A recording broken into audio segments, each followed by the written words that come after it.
this interior out because we're going to have it all trimmed. Whilst we're there, we might as well make this car completely crazy. So we're going to take out every single piece of interior and drop it down to Matt at E3 Customs and get this thing trimmed. He reckons he can do it in about a month or so, which means... Nobody wants to admit this, but the most expensive cars in the world are built on a lie, not the engineering. The engineering is real. The 16 cylinders, the 4 turbos, the quad turbocharged madness that somehow pushes a road car past 400 kilometers per hour, all of it genuine. The lie is what happens after you buy one. The lie is the service bill.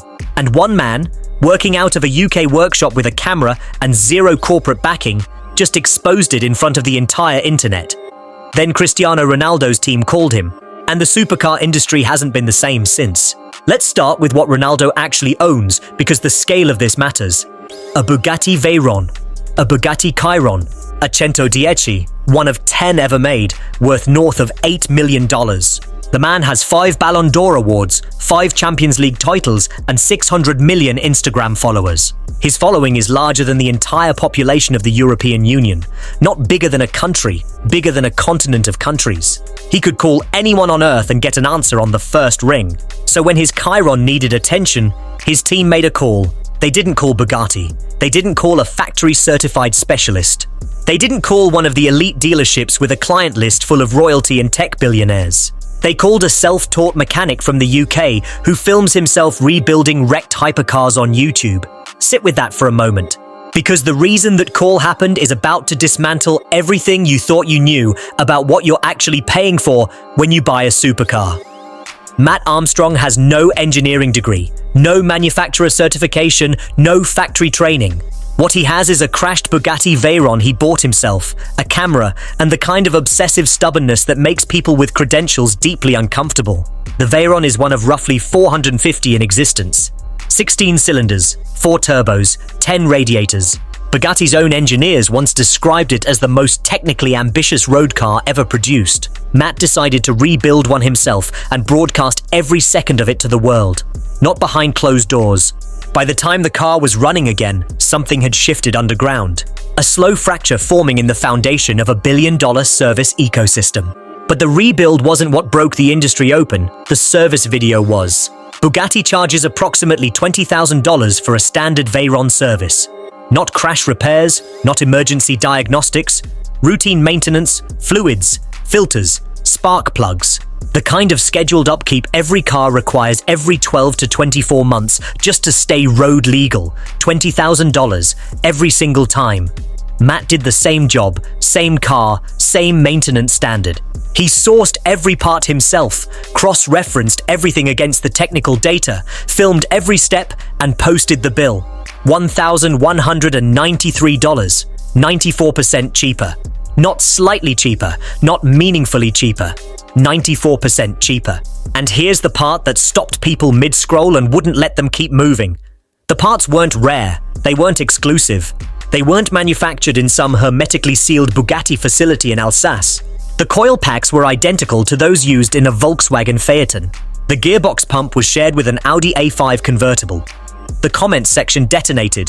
Bugatti owners started watching, then messaging, then asking questions they'd never thought to ask before.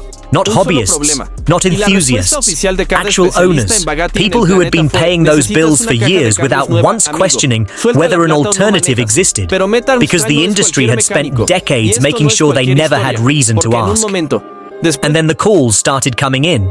Not curious fans looking for tips. Serious calls from serious people with serious cars. A waiting list that formed itself without anyone advertising it. And one of those calls came from Cristiano Ronaldo's team regarding the Chiron. Simon Cowell reached out too. A man who has spent his entire career identifying genuine quality before the mainstream catches up, looked at a self-taught YouTube mechanic and saw exactly that.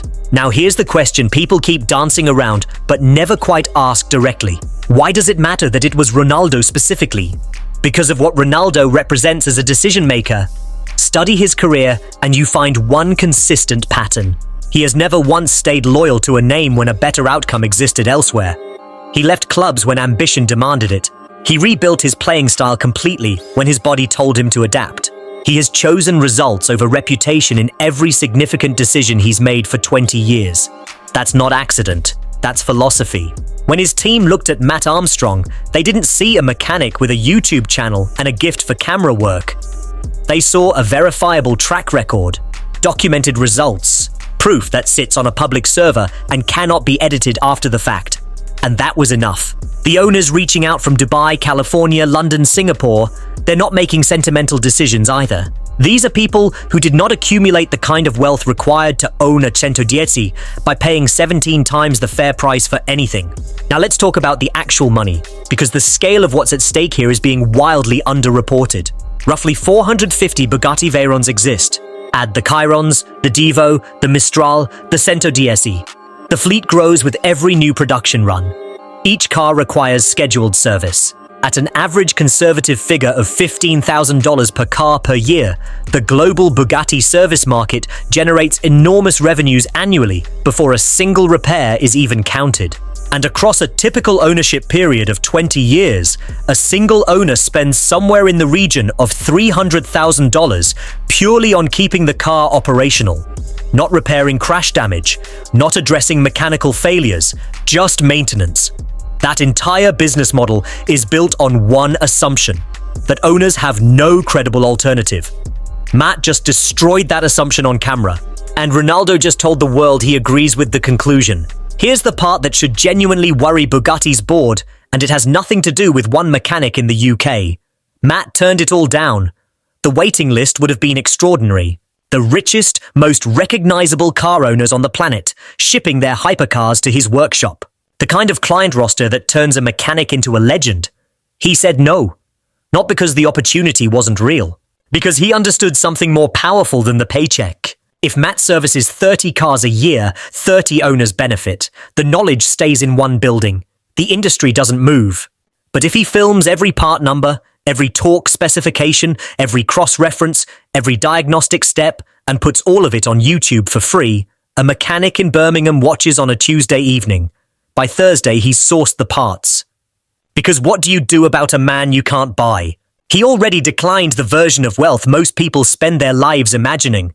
What do you do about parts you can't claim are proprietary when they're manufactured on Volkswagen Group production lines and cross-referenced publicly against mainstream Audi and VW models? What do you do about exclusivity as a defense when the most followed athlete alive just announced he trusts an independent mechanic more than the factory network? The options available to Bugatti are uncomfortable regardless of which one they choose.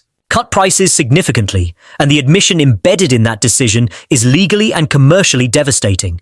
Try to restrict diagnostic access and technical data, and the EU right to repair directive, which comes into force on 31st July 2026, prohibits exactly that. The door they need to close is already being legally removed from its hinges. Pursue legal action over cross-referenced parts shared with mainstream Volkswagen Group vehicles, and watch how that argument holds up in front of a judge. Or adapt.